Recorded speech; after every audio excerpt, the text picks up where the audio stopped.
줄 믿습니다. 하나님께서 이스라엘 백성들을 큰 능력으로 출애굽을 시키셔서 광야로 인도하신 후에 하나님은 그들에게 하나님께 예배할 수 있는 성막을 주셨습니다. 이 성막 안에는 여러 가지 물품들이 있고 그 물품들은 모두 제각각 고유의 용도를 갖고 있습니다. 그런데 여러분, 그 성막이 있기 전에 이미 존재하고 있었던 물품 한 가지가 있습니다. 성막에 있는 물품들 중에 성막이 존재하기 전에 이미 있었던 물품이 있다는 말씀입니다. 그것이 무엇일까요? 마이크 좀 하나 드리겠습니다. 제단입니다. 답안지를 보고 데려가셨습니다. 네. 이스라엘 백성들이 모세를 통해 하나님으로부터 성막을 받기 이전부터 노아나 아브라함, 이삭, 야곱은 모두 제단을 통해 하나님께 예배를 드렸습니다. 그러니까 여러분, 성전이 있기 전부터 성전 역할을 하고 있던 것이 있는데 그것이 바로 제단입니다. 성전이 없어도 제단이 있으면 예배를 드릴 수 있었고 또 성전이 있어도 제단이 없으면 하나님께 예배 드릴 수가 없었습니다. 그래서 이스라엘 백성들이 바벨론 포로에서 돌아와서 성전과 성읍을 중건할 때 가장 먼저 중수한 것이 바로 제단입니다. 여러분, 하나님의 백성에게 있어서 회복의 시작, 예배의 시작은 바로 제단을 중수하는 데서부터 시작됩니다. 그래서 하나님의 백성에게 있어서 제단은 매우 중요한 것입니다. 그러면 제단이 과연 무엇이길래 이렇게 중요한 의미를 가지는 것일까요? 성막에서 가장 첫 번째 자리에 위치하고 있는 제단은 하나님께 나아가 예배하는 데 있어서 매우 중요한 역할을 하였습니다. 하나님은 하나님의 백성이 제단을 거치지 않고서는 그 누구도 하나님 앞으로 나올 수 없게 하셨습니다. 거기에는 이유가 있습니다. 여러분, 하나님은 거룩하신 분이십니다. 하나님의 거룩성은 거룩하지 않은 것을 향하여 돌파하는 성질을 갖고 있습니다. 하나님의 거룩성은 거룩하지 않은 것을 향하여 돌파하는 성질을 갖고 있다는 말씀입니다. 출애굽기 19장 21, 22절을 같이 읽겠습니다. 시작. 여호와께서 모세에게 이르시되 내려가서 백성을 보호하라. 백성이 밀고 들어와 나 여호와에게로 와서 보려고 하다가 많이 불효하노라. 또 여호와에게 가까이 하는 제사장들에게 그 몸을 성결하게 하게 하라. 나 여호와가 그들을 칠까하노라. 아멘. 여러분, 거룩하지 않은 존재가 거룩한 존재 앞으로 나아갈 때 일어날 수 있는 일 오직 한 가지가 뭐냐면 죽음입니다. 여러분, 그런데 이런 거룩하지 않은 인간을 위하여 제물이 대신하여 죽임을 당하고 인간에게 거룩함을 덧입혀주는 장소가 바로 제단입니다. 제단은 인간을 대신하여 희생제물이 죽어주는 죽음의 장소로 성전에서 가장 중요한 장소였습니다. 이런 제단은 모세가 하늘 성소를 보고 만든 것이었습니다. 그러면 여러분, 이러한 제단은 궁극적으로 무엇을 의미하는 것이었을까요? 구약의 모든 기구, 모든 사건, 또 사람들은 모두 예수 그리스도를 예표하고 있습니다. 그러므로 이 제단도 예수님의 사역에 중요한 것을 예표하는 기능을 하고 있습니다. 그것은 바로 하나님이 속죄 제물이 되셔서 그 피를 다 쏟으시고 태워지듯이 돌아가신 곳 바로 십자가를 예표하고 있습니다. 구약의 성막의 제단은 십자가를 예표하는 사명이 있었습니다. 오늘 말씀은 하나님께서 모세에게 그의 형 아론을 대제사장으로 삼도록 위임식을 치르라고 하신 말씀 중에 한 부분으로서 아론이 장차 제사를 드릴 제단을 거룩하게 구별하는 예식을 치르는 말씀입니다. 36절, 37절을 다시 한번 생각하시면서 읽어보시겠습니다. 시작.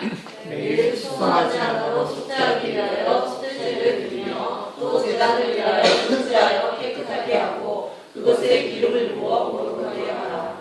너는 이래 동안 제단을 위하여 숙제하여 거룩하게 하라. 그리하면 지극히 거룩한 제단이 되리니 제단에 접촉하는 모든 것이 거룩하리라. 여러분, 하나님은 아론과 그의 아들들이 제사장직을 수행하기 위하여 위임 예식을 행할 때 동시에 제단을 속죄하여 그 제단을 거룩하게 구별시키라고 하셨습니다. 여러분, 하나님이 임재하시기 위해서는 사람이든 짐승이든 기구이든 간에 모두 거룩하게 구별하지 않으면 안 되었습니다. 하나님은 장차 성막에서 모든 제사가 드려지게 될 제단을 가장 먼저 거룩하게 하라고 하셨습니다. 그런데 그 제단을 위해 거룩하게 구별시키는 그 예식을 7일 동안 행합니다.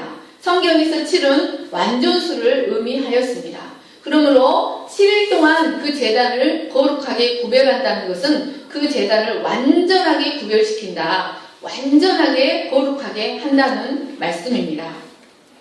이렇게 거룩해져야만 그 제단 위에서 제물을 처리할 수가 있었습니다. 그런데 레위기 8장 14, 15절에 보면 이 제단을 어떻게 구별해서 어떻게 거룩하게 했는가가 나옵니다. 레위기 8장 14, 15절을 같이 읽겠습니다. 시작. 모세가 그때의 수송아지를 끌어오니 아론과 그의 아들들이 그 그때의 수송아지 머리에 안수하매 모세가 잡고 그 피를 가져다가 손가락으로 그 피를 제단의 네 기둥에 뿌려 발라 제단을 깨끗하게 하고 그 피는 제단을 쏟아 제단을 통하여 거룩하게 하고. 아멘. 모세는 7일 동안 매일 수송아지 한 마리씩을 잡아서 속죄제를 드렸습니다. 이때 아론과 그의 아들들이 그 송아지의 머리에 안수를 하고 모세는 그 송아지를 잡아서 피를 다 받습니다. 양푼의 피를 다 받아서 그 피에 손을 이렇게 묻혀가지고 내 모퉁이, 제단의 내 모퉁이에는 뿔이 이렇게 나 있습니다. 뿔이 이렇게 나게 만들었는데 그 뿔에 피를 바릅니다. 피를 바르고 그리고 남은 피는 제단 옆면 이렇게 피를 이렇게 바릅니다. 그리고 남은 피는 다 제단에 쏟습니다. 이로써 7일 동안 이렇게 함으로써 제단은 속해지고 거룩하게 되었습니다.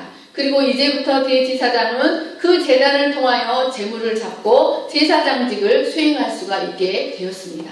그런데 하나님은 놀라운 말씀을 하셨는데 37절을 보십시오. 오늘 본문 주제 말씀입니다. 시작.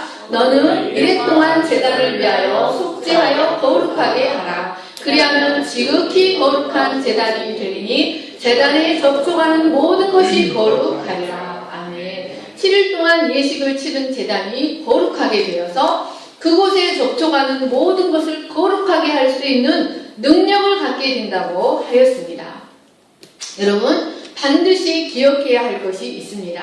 구약의 모든 사건, 모든 예식들은 모두 장차 오셔서 성취하실 예수님의 대속 사역의 그림자 역할을 하였다는 것입니다. 특별히 구약의 제사 과정은 더욱더 예수님의 속죄 사역을 예표하였습니다. 하나님께서 제단을 7일 동안 속죄하여 거룩하게 하라고 하신 것도 그냥 의미 없이 말씀하신 것이 아니었습니다. 이 제단은 바로 예수님께서 그 위에 달리셔서 돌아가실 십자가를 예표하는 사명이 있었습니다. 예수님은 친히 하나님의 어린 양 희생의 제물이 되셔서 우리를 거룩하게 할 제단인 십자가를 속량하시고 구별하셨습니다. 여러분, 예수님은 우리와 똑같이 연약한 인간의 몸을 입으시고 이 땅에 성육신 하셨습니다. 그리고 하나님께 온전히 순종하심으로 공생의 사역을 감당하시고 공생의 사역을 다 마치신 후에는 대제사장들과 백성의 장로들과 이방인들의 손에 의하여 영문 밖에서 채찍질을 당하시고 십자가에 달려 돌아가셨습니다. 예수님은 그 십자가에서 자신의 모든 피를 다 쏟으시고 그 제단을 7일 동안 제단을 속량했던 것처럼 그 십자가를 거룩하게 구별하셨습니다.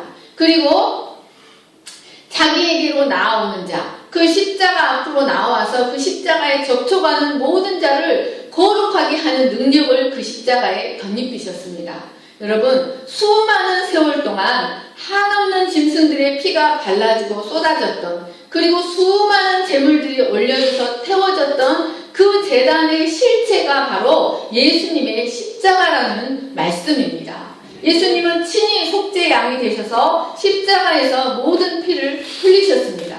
그리고 그 피로 십자가 제단의 네 모퉁이 뿔에 그 피로 바르셨습니다. 예수님은 가시면류관에 찔린 그 머리에서 흘리신 피로 십자가 제단의 가장 윗 모퉁이에 바르셨습니다. 그리고 양 옆으로 벌려서 대못에 박힌 팔에서 흘리신 피로 십자가 양 모퉁이의 뿔에 피를 바르셨습니다.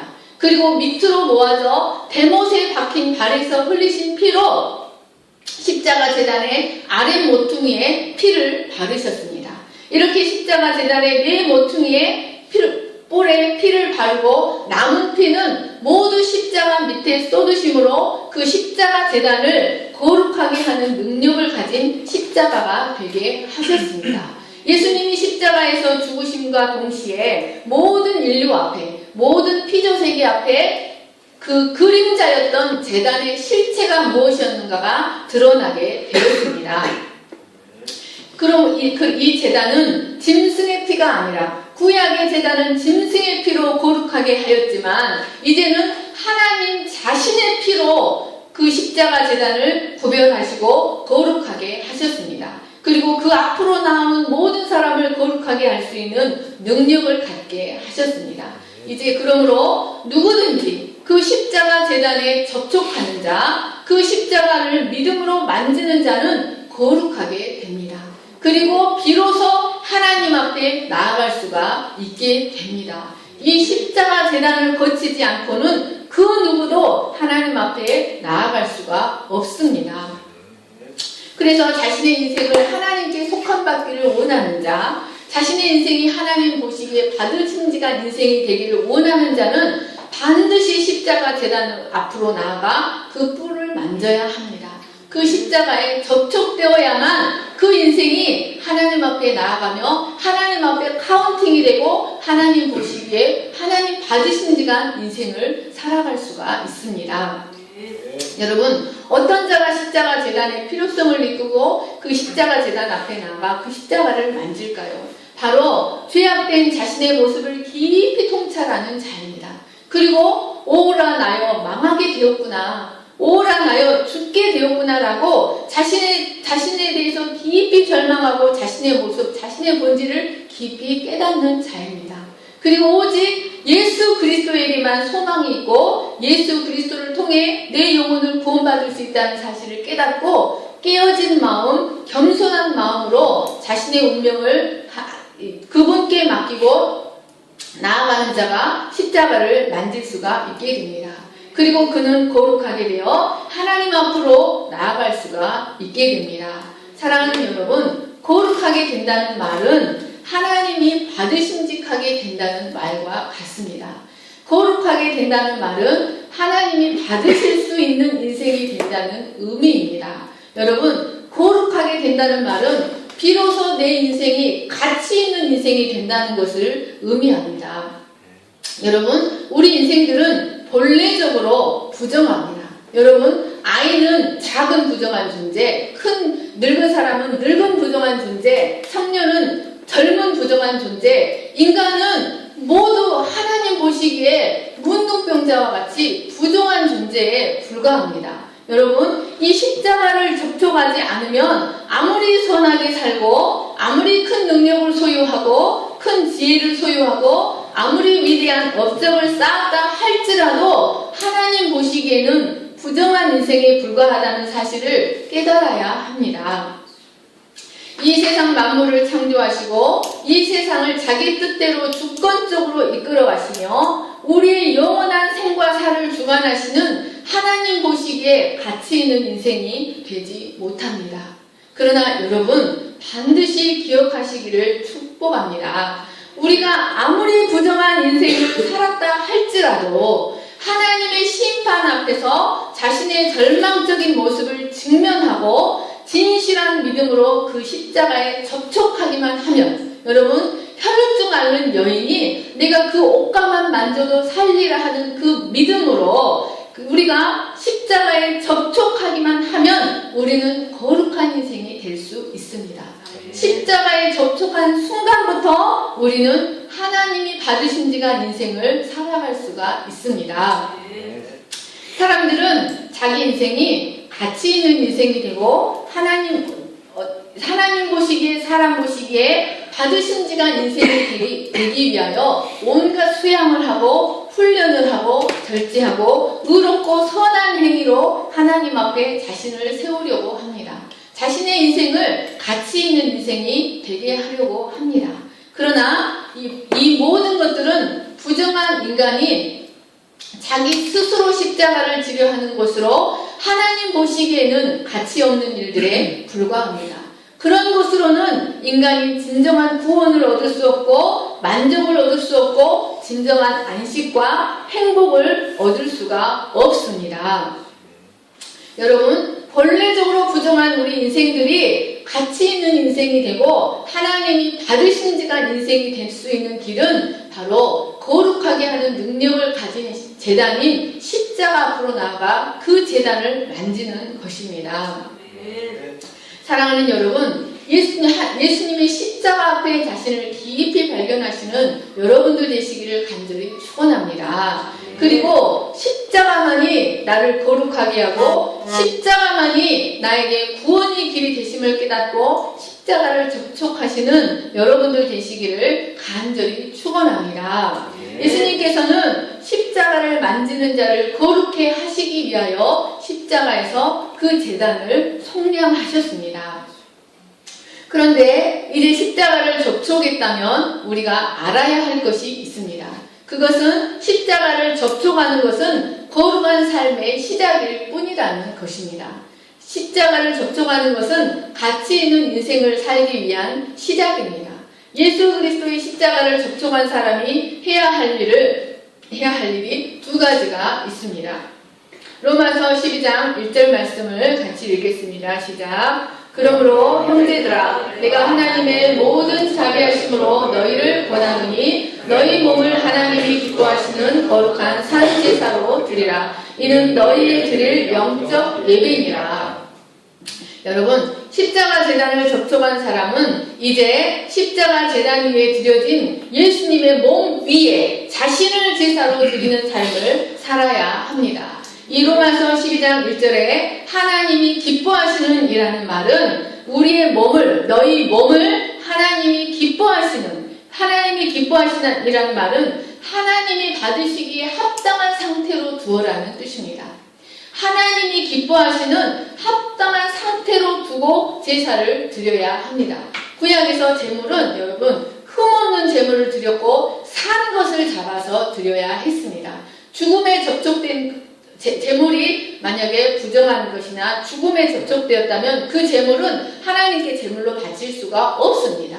제물은 합당한 상태가 되어야, 흠없는 상태가 되어야만 제사를 드릴 수가 있었습니다. 이제는 그 예수님의 몸 위에 나를 제물로 드리는 삶을 살아야 하는데 하나님이 제물로 받으시기에 합당한 상태로 내 몸을 두라는 말씀입니다. 그리고 산제사로 드려야 합니다. 여러분, 구약에는 5가지 제사가 있습니다. 번제와 소제와 화목제와 속죄제와 속건제입니다.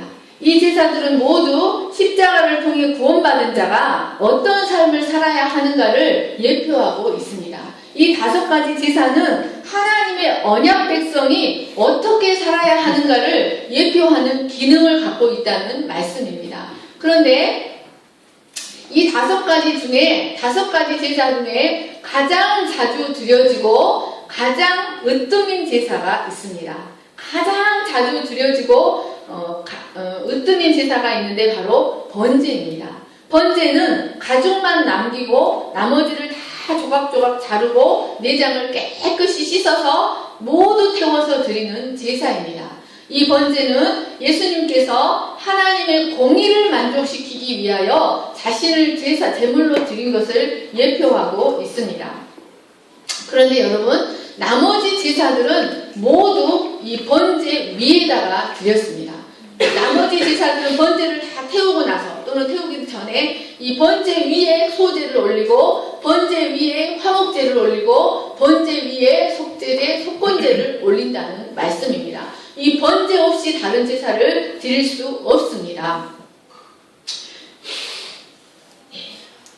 여러분, 이 말씀은 우리의 모든 삶과 행함이 우리가 어떻게 제사를 드리는가, 그것은 십자가 제단 위에 자신을 번제로 드린 예수님의 몸 위에 나를 드리는 것을 의미합니다.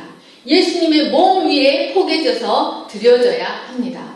여러분, 우리는 지금까지 십자가는 오직 예수님만 달리는 곳으로 생각했습니다. 그러나 여러분, 예수님이 십자가에 달리신 이유가 있습니다. 예수님이 십자가에 달리신 이유는 바로 우리 각자가 하나님 앞에 제물로 드려지기 위하여 자신을 번제로 드렸다는 말씀입니다. 여러분, 예수님이 제물이 되신 이유는 예수님이 제물이 되지 않으면 우리가 제물이 될 수 없기 때문에 우리를 제물로 바치기 위하여 예수님이 자신을 제물로 드렸다는 말씀입니다.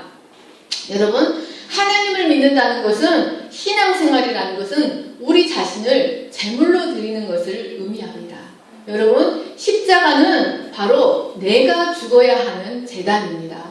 그래서 이를 위해서 예수님께서 죽으셨습니다. 여러분, 우리는 먼저 예수님의 머리 부분에 나의 머리를 제물로 올려야 합니다. 고린도후서 10장 4절에서 5절을 같이 읽겠습니다. 시작. 모든 이론을 무너뜨리며 하나님 아는 것을 대적하여 높아진 것을 다 무너뜨리며 모든 생각을 사로잡아 그리스도에게 복종하게 하니. 여러분, 우리 머릿속에 들어있는 모든 생각, 모든 이론, 자기 소견, 자기 지혜를 십자가 제단 위에 놓여진 예수님의 머리 위에 포개놓고 우리의 머리를 제물로 드려야 합니다. 우리의 모든 생각과 지혜를 하나님의 통제와 하나님의 지휘 아래 드리라는 말씀입니다. 여러분, 이렇게 내 머리를 제물로 드리는 삶을 살아갈 때 하나님은 놀라운 축복을 주시는데 이 복잡한 생각들을 정리시켜 주십니다. 그리고 여러분, 이제 썩은 물을 이렇게 물을 놔두면 그 썩은 물 위에 이렇게 곰팡이가 끼어요. 이렇게 하얗게 이렇게 끼어요. 여러분, 하나님 이것을 거두어 주시는 것처럼, 내 머리를 예수님의 머리 위에 포개고 하나님께 제물로 드릴 때 이 머리를 덮고 있는 어둠의 기운들을 거두어 주십니다. 그리고 이 머리를 진리와 지혜와 믿음으로 가득 차게 해주십니다.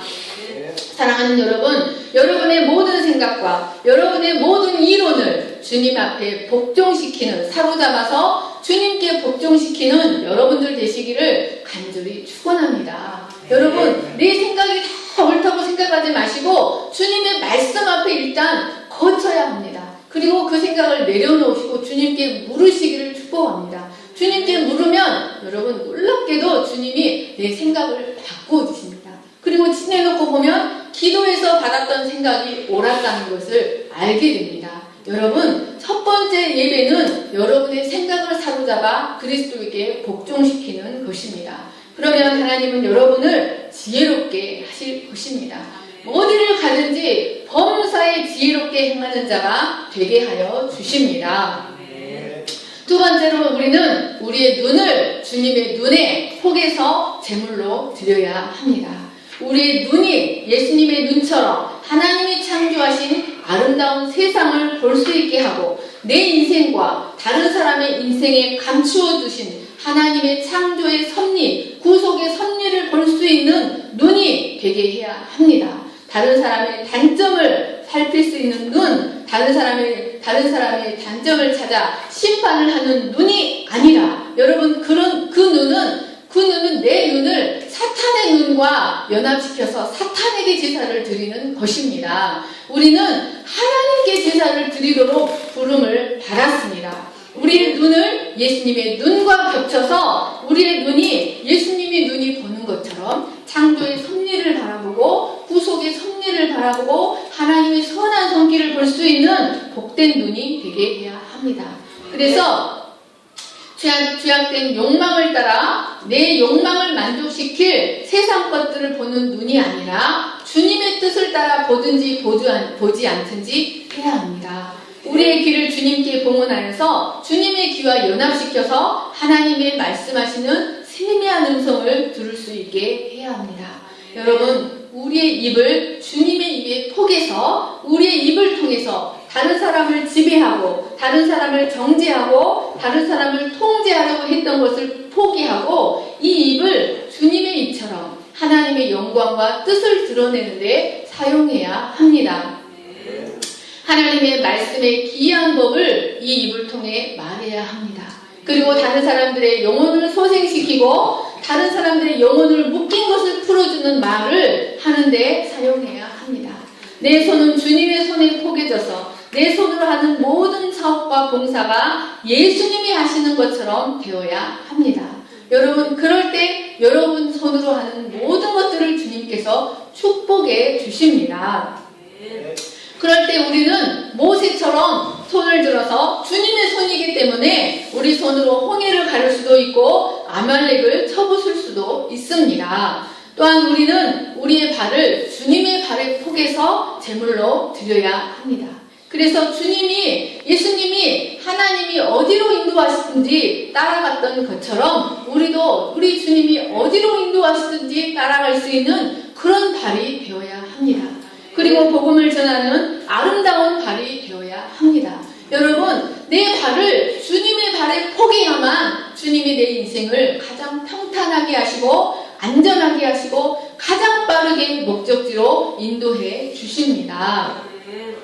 이렇게 우리의 손과 우리의 발을 십자가 제단 위에 번제로 놓여주신 예수님의 손과 발에 포갤 때 여러분, 우리의 손발을 묶고 있던 결박이 풀어집니다. 예수님은 우리 손발을 묶고 있는 결박을 푸시기 위하여 자신의 손과 발을 결박을 당하시고 자신의 손과 발에 십자가 못에 박히셨습니다. 사랑하는 여러분, 손을 들어보십시오. 양손을 들어보십시오. 눈을 감으십시오. 이제 예수님의 손에 내 손을 포갭니다. 예수님의 발에 내 발을 포갭니다. 예수님의 입에 내 입을 포갭니다. 예수님의 눈에 내 눈을, 예수님의 귀에 내 귀를, 예수님의 머리에 내 머리를 포갭니다. 여러분, 예수님의 몸 위에 자신을 번제로 드리시기를 간절히 축원합니다. 우리는 다 제사를 드리고 있는데 우리 유세윤 집사님은 잠을 주무시고 계십니다. 우리는 방금 제사를 드렸는데, 사랑하는 여러분, 우리의 심장도, 우리의 내장을 드릴 때는 그 내장을 다 꺼내서 깨끗이 씻습니다. 깨끗이 씻어서 이제 그 제물을 올려놓습니다. 우리의 심장도 주님의 심장에 포개고 우리의 내장도 주님의 내장에 포개서 제단 위에서 태워져야 합니다. 그러면 여러분, 주님의 감정이 내 감정이 되고 주님의 욕망이 내 욕망이 됩니다. 여러분, 주님의 심장에 내 심장을 포개고 주님의 내장에 내 내장을 포개면 사랑할 수 없어도 사랑할 수 있게 되고 미워할 수 있어도 미워하지 않게 됩니다. 여러분, 로마서 12장 1절 말씀을 다시 한번 읽겠습니다. 로마서 12장 1절 시작. 그러므로 형제들아, 내가 하나님의 모든 자기 하심으로 너희를 권하노니 너희 몸을 하나님이 기뻐하시는 거룩한 산 제사로 드리라. 이 너희의 드릴 영적 예배니라. 아멘. 여러분, 영적 예배란 뜻은 진정한 예배라는 뜻입니다. 여러분, 이 주일날 나와서 1시간 예배 드는 것, 이것이 예배가 아니라 이 산 제사로 주님의 몸 위에 우리 몸을 드리는 것, 그것이 주님이 원하시는 진정한 예배라는 말씀입니다. 그것이 하나님이 우리에게 원하시는 진정한 예배입니다. 하나님은 오직 예수 그리스도를 통해서만 우리를 보십니다. 여러분, 이 영적 예배라는 말을 킹 제임스 성경에서는 reasonable service라고 하였습니다. 영어를 한번 해봅시다. reasonable service. 이 뜻은 마땅히 들어야 하는 예배라는 말씀입니다. 여러분, 하나님은 금도 내 것이고 은도 내 것이고 산에 있는 모든 것이 다 내 것입니다. 하나님은 짐승의 피에 목말라서 짐승의 살에 배고파서 짐승을 바치라고 하는 것이 아닙니다. 구약의 모든 제사는 예수 그리스도의 제사와 우리의 제사를 예표하고 있습니다. 우리가 마땅히 드려야 할 예배는 바로 이 예배인 것입니다.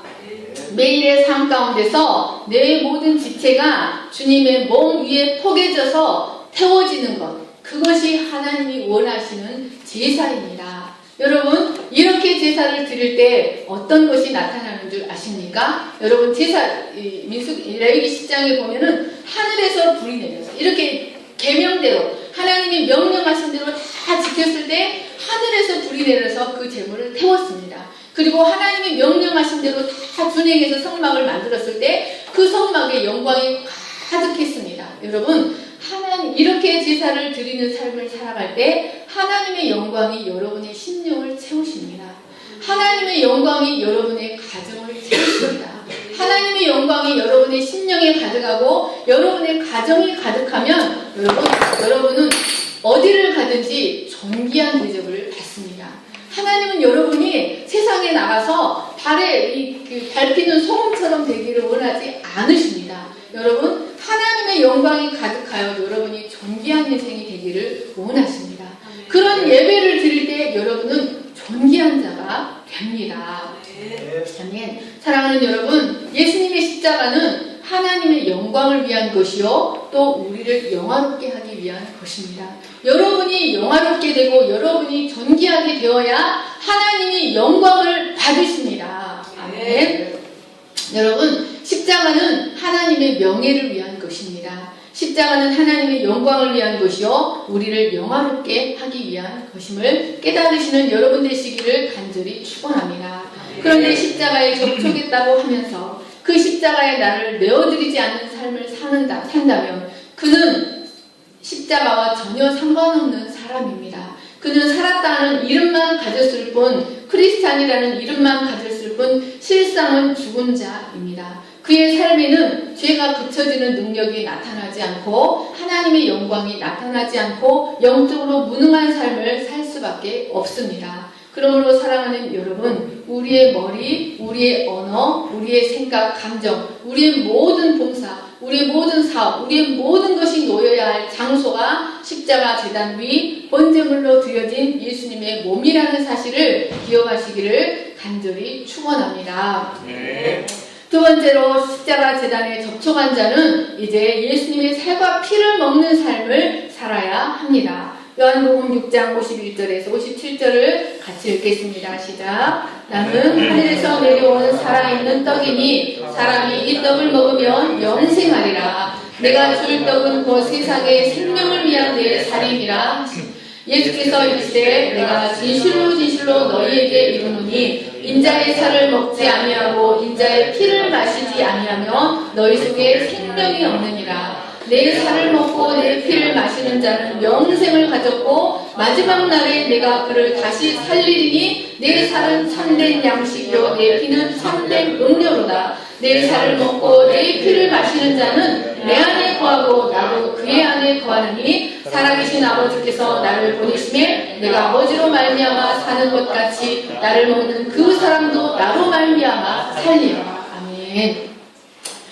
진심으로 사랑하는 여러분, 예수님의 십자가에 접촉한 자는 이제 예수님의 살과 피를 먹는 삶을 살아야 합니다. 여러분, 그래서 예수님은 이 성찬을 기념하여, 성찬을 행하여 나를 기념하라 그랬습니다. 여러분, 이를 위해 예수님은 베들레헴에서 탄생하셨습니다. 베들레헴은 떡집이라는 뜻이 있습니다. 베들레헴에서 탄생하신 예수님은 사명을 다 감당하시고 십자가에서 피를 쏟으시고 살을 찢으심으로 우리에게 당신의 살과 피를 우리에게 떡과 음료로 공급해 주셨습니다. 자신의 육체로 친히 떡집의 애언을 이루신 것입니다. 예수님은 끊임없이 우리에게 양식을 공급해 주시는 떡집이 되십니다. 그러므로 이제 주님의 십자가에 접촉한 자는 이제 하나님이 받으신 지간 인생을 살기 위해서 반드시 주님의 살과 피를 먹는 삶을 살아야 합니다. 그래서 어떤 교회는 매주 성찬을 행합니다. 그러면 여러분, 그 성찬을 먹는 것이 주님 주님의 살을 먹고 주님의 피를 마시는 것일까요? 그것은 기념하는 것입니다. 과연 주님의 살을 먹고 주님의 피를 마시는 것은 무엇일까요? 요한복음 6장 63절을 같이 읽겠습니다. 시작. 살리는 것은 영이니 육은 무익하니라. 내가 너희에게 이른 말이 영이요 생명이라. 여러분, 우리가 기념을 하면서 먹는 떡과 포도주는 육입니다. 그것이 우리 가톨릭에서는 화채설이라고, 그것이 우리에게 들어온 순간 예수님의 살로 변하고 피가 들어온, 포도주가 들어온 순간 예수님의 피로 변한다고 믿게 합니다. 그래서 떡만 이렇게 나누어주고 포도주는 한 방울에다가 떨어지면 안 되니까 포도주는 주지 않아요. 분자는 하지 않고 분별만 합니다. 한 조각 한 조각. 그것은 여러분 이방 종교입니다. 그것은 여러분 그 뜻이 아니에요. 여러분, 그런 육으로 우리가 사는 것이 아닙니다. 그러면 우리가 먹어야 할 살과 피가 과연 무엇인가? 내가 너희에게 이른 말이 영이요 생명이라고 하셨습니다. 여러분, 하나님의 말씀이 바로 주님의 살과 피입니다. 여러분, 주님의 살과 피를 먹는다는 것은 바로 말씀을 먹는 것을 의미합니다. 이 하나님의 말씀 속에 내 뼈대를, 내 영적 사람의 뼈대를 이루어주는 말씀이 있고, 내 살을 이루어주는 말씀이 있고, 내 피를 이루어주는 말씀이 있습니다. 여러분, 이것을 계속해서 먹을 때 사람이 무엇을 먹느냐에 따라서 여러분 그 사람의 형상, 쉐이프가 만들어집니다. 야채를 많이 먹으면 날씬해지고 기름기를 많이 먹으면 뚱뚱해지잖아요. 무엇을 먹느냐에 따라서 쉐이프가 만들어져요. 그처럼 무엇을 먹느냐에 따라서 영적 사람의 쉐이프가 만들어집니다. 여러분, 하나님의 말씀을 주야로 묵상하고 하나님의 말씀을 이 하가다 계속 반복해서 암송하고 소가 세 번 되새기는 것처럼 암송하고 그 말씀이 내 속에 들어오면 말씀은 나로 하여금 그 말씀을 살아내게 합니다. 그러면 그것이 무엇의 어떤 형상을 이루어내는가? 예수 그리스도의 형상을 이루어냅니다. 여러분, 예수님의 살을 먹고 예수님의 피를 마시니까 예수님이 탄생되는 것입니다. 여러분, 우리 속에 말씀을 먹으면 예수님의 형상을 이루어냅니다. 말씀을 주야로 묵상하면 그 말씀이 내 속에 들어와서 나로 하여금 그 말씀을 살아낼 수 있는 힘과 능력을 공급해 주는 것입니다. 사랑하는 여러분, 그러므로 하나님의 말씀을 주야로 묵상하고 하나님의 말씀을 사랑하시고 말씀에 자신을 복종시키는 여러분들 되시기를 간절히 축원합니다. 그럴 때 우리는 예수님처럼 말씀이 풍성해져서 우리 자신이 다시 또 다른 떡집이 됩니다. 이렇게 우리 몸 안에 있는 지체를 제단 위에 올려놓아 하나님께 드리고 주님의 살과 피가 되시는 하나님의 말씀을 매일 먹을 때 여러분 어떤 축복이 우리에게 임할까요? 하나님의 거룩하신 뜻이 내 인생 가운데 이루어집니다. 하나님께서 본래 나를 창조하시고 나를 통해서 이루기를 원하셨던 그 지고지순의 높은 뜻이 이루어지게 된다는 것입니다. 그런데 여러분, 많은 사람들이 하나님을 믿는다고 하면서 하나님의 인도하심을 받지 못하고 여전히 묶여있고 불안하고 어두운 인생을 사는 것은 첫 번째, 그가 십자가에 접촉되었지 않았기 때문입니다. 두 번째, 그가 예수님의 살과 피를 먹지 않기 때문입니다. 더 나아가 자신을 산제사로 드리지 않기 때문입니다. 사랑하는 여러분, 그렇기 때문에 하나님, 여러분에게 본래 주신 하나님의 거룩하신 뜻이 이루어지지 않았습니다. 이 시간 여러분, 여러분의 삶의 자리가 십자가 제단 위에 예수님의 몸 위에 제대로 놓여있는지 한번 깊이 살펴보시기를 바랍니다.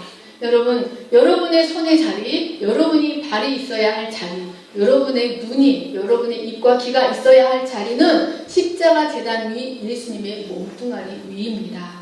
사랑하는 여러분, 여러분이 무엇을 먹고 마시며 살아가시는지 깊이 생각해 보시기 바랍니다. 예수님의 살과 피를 제대로 먹는 분으로 발견되시는 여러분 되시기를 간절히 축원합니다. 그러면 여러분, 구약의 제사마다 하나님께서 속죄제와 속건제는 제외하고 번제와 소제와 화목제를 드릴 때마다 공통되는 말씀이 있었는데 그것이 뭐냐면 여호와께 향기로운 제사니라 그랬습니다. 이 세 제사에는 공통적으로 이 세 제사를 자원제라고 해요. 이렇게 자원해서 드리고 싶은 사람이 드린다는 말씀입니다. 속죄제와 속건제는 의무제예요. 죄를 범한 경우에 드리는 제사예요. 죄를 범한 경우에 속죄하기 위해서 드리는 제사. 이 제사에는 향기로운 제사라는 말이 없어요. 하나님이 흠양하실 만한 향기로운 제사라는 말이 없어요. 죄를 짓고 나서 드리는 제사이기 때문에 이 자원제에는 공통적으로 하나님이 받으실 만한 향기로운 제사라는 뜻이 말씀이 들어있어요. 여러분, 여러분의 삶의 자리가 십자가 제단 위에 예수님의 몸 위에 드려서 제사로 드려지면 여러분의 삶은 하나님께 향기로운 제물이 됩니다. 사랑하는 여러분, 주님의 살과 피를 매일 먹고 마시는 여러분 되시기를 간절히 축원합니다. 그래서 여러분의 인생이 하나님 보시기에 가치 있는 인생, 하나님 앞에 비로소 나갈 수 있는 인생, 하나님이 카운팅해주는 인생, 살아있는 인생이 되시기를 간절히 축복합니다. 네, 제가 기도하겠습니다. 사랑과 은혜가 풍성하신 하나님 아버지 감사합니다. 우리는 지금까지 십자가에 돌아가실 분은 예수님이라고만 생각하였습니다. 그러나 예수님께서 십자가에서 돌아가신 이유는 바로 우리를 하나님 앞에 나아갈 수 있게 하기 위해서, 우리가 하나님 받으신 지간 제물이 될 수 있도록 하기 위해서 예수님은 번제로 자신을 드리셨습니다. 하나님 아버지, 우리가 예수님을 믿는다고 하면서 십자가에 접촉했다고 하면서 우리 자신을 제물로 드리지 않으면 그것은 예수님의 생명이 없는 것입니다. 또 주님의 살과 피를 먹고 마시지 않는다면 우리 안에 생명이 없는 자입니다. 살았다는 이름만 가졌고 실제로 영생이 없는 자입니다. 하나님, 주님의 십자가에 접촉합니다. 주님의 머리에 내 머리를 포개고, 주님의 눈에 내 눈을 포개고, 주님의 입에, 주님의 귀에, 주님의 손발에, 주님의 심장에, 주님의 내장에 내 모든 지체를 포갭니다. 그리고 제물로 드리오니 주님 받아 주시옵소서. 주님, 그리고 주님의 살과 피를 먹게 하시고 우리의 삶을 통해서 주님 온전히 영광 받으시고 하나님의 영광이 우리 삶 가운데 나타나기를 간절히 소망합니다. 그래서 주님, 이리저리 밟히는 인생이 되지 않고 거룩한 인생, 존귀한 인생이 되게 하여 주시기를 간절히 기도합니다. 감사하며 거룩하신 예수님의 이름으로 기도하였습니다. 아멘. 내 마음에